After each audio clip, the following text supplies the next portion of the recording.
Hi అండి. ఈరోజు మా ఛానల్లో వీడియో వచ్చేసి స్వాంజీ దోశలు బెల్లం చారు అయితే చేయబోతున్నానండి. సింపుల్గా ఎలా చేయాలో ఈ వీడియోలో చేసి చూపిస్తాను.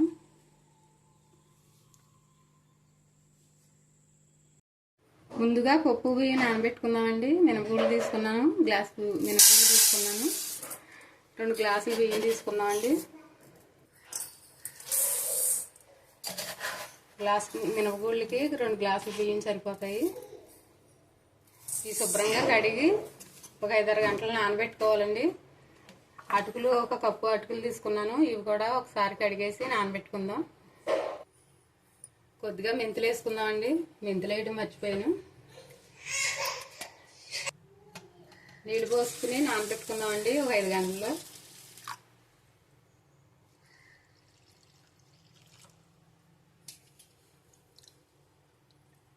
నానిన తర్వాత రుబ్బుకుందాం.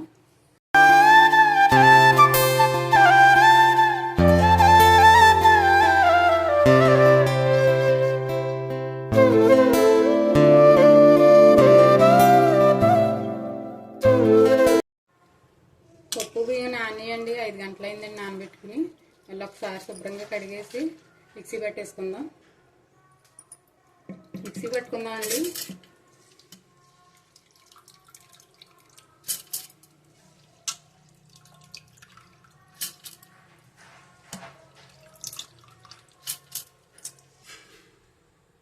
ఇలా మెత్తగా మిక్సీ పట్టుకోవాలండి.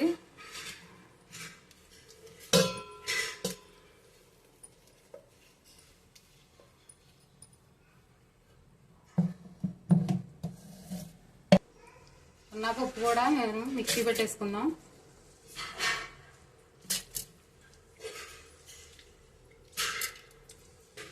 నానబెట్టిన అటుకులు కూడా వేసుకుని మిక్సీ పట్టుకుందాం అండి.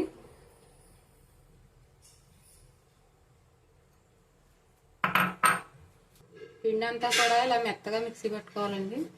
ఇదంతా వేసేసుకుందాం.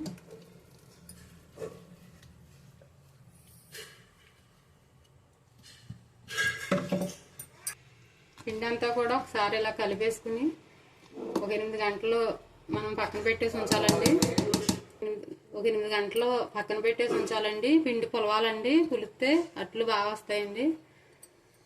పక్కన పెట్టేద్దాం. పిండిని చూద్దామండి. 8 గంటలు అయింది. పిండిని పక్కన పెట్టి మంచిగా పులిసిందండి పిండి. ఇలా పులిస్తేనే మనకి దోశలు అనేవి బాగా వస్తాయండి.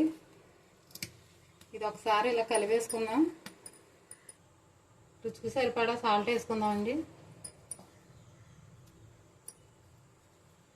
ఇది బాగా కలిపేసుకుందాం ఒకసారి.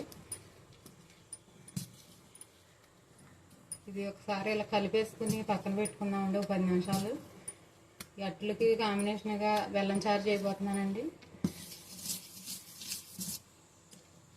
ముందు బెల్లం చారు చేద్దాము.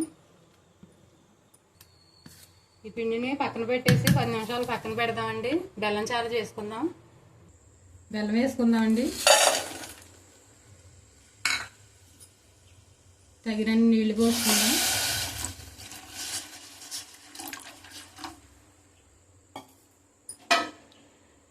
ఈ బెల్లం కరిగే వరకు మనం ఇలాగా కలుపుకుంటూ ఉండాలి.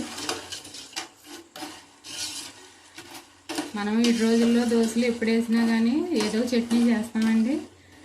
మనం అట్ల తద్దికి మట్టికి కంపల్సరీగా ఈ బెల్లం చారు అయితే చేస్తాము. ఈ బెల్లం చారుని ఎలా చేయాలో ఇప్పుడు చేసి చూపిస్తాను.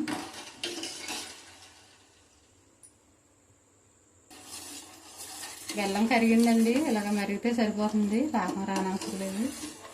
పిండి వేసుకుందామండి. కొద్ది కొద్దిగా వేసుకుంటూ కలుపుకోవాలి.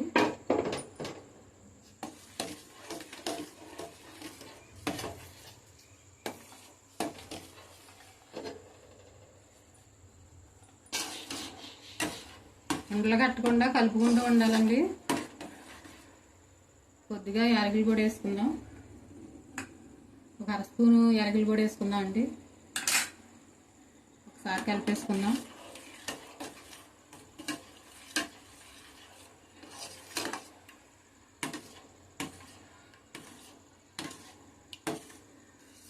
బెల్లం చారు రెడీ అయిపోయిందండి. పక్కన పెట్టుకుని దోశలు వేసుకుందాం. దోశలు వేసుకుందాం అండి.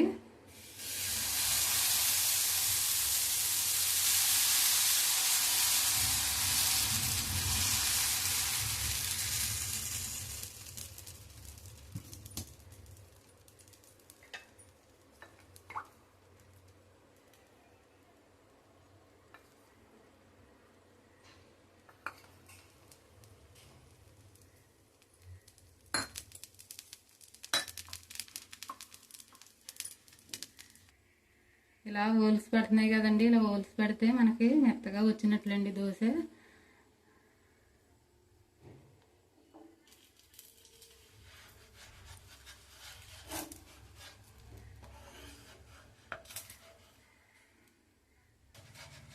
దోశ కాలిందండి, తీసేసుకుందాం. మిగతా పిండి కూడా వేసుకుందాం.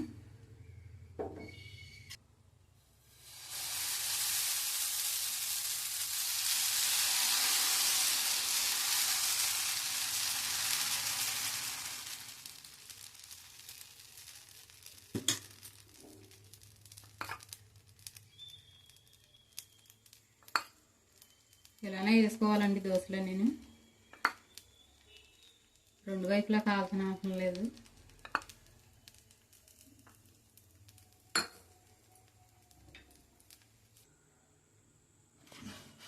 స్పాంజీ దోశలు రెడీ అండి, తీసేసుకో. స్పాంజీ దోశలు బెల్లం చారు రెడీ అండి. వీడియో కనుక మీకు నచ్చినట్లయితే లైక్ చేయండి, షేర్ చేయండి, సబ్స్క్రైబ్ చేసుకోండి. మరొక మంచి వీడియోతో మళ్ళీ కలుద్దాం.